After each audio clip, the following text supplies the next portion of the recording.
Musyawarah Rencana Pembangunan Tingkat Kecamatan Cibung Bulang Perencanaan tahun 2025 Senin kemarin digelar di Aula Kantor Kecamatan.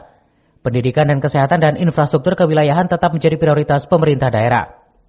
Di samping itu, permohonan usulan sarana keolahragaan dan pelatihan untuk masyarakat dan pemuda guna meningkatkan sumber daya manusia guna mengurangi angka pengangguran di wilayah. Dari usulan tersebut harus dibarengi dengan alat sarana dan prasarana agar masyarakat lebih cepat berkarya ataupun lainnya.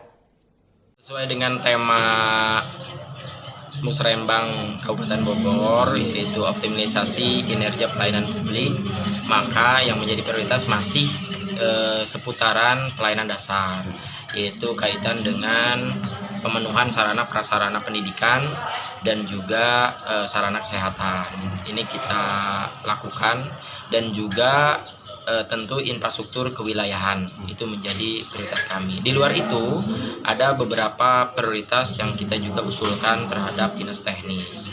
Salah satunya kegiatan permohonan sarana keolahragaan yang ada di wilayah Kabupaten Bogor. Lalu ada pelatihan-pelatihan untuk masyarakat baik dan pemuda untuk peningkatan SDM dan juga pengurangan pengangguran.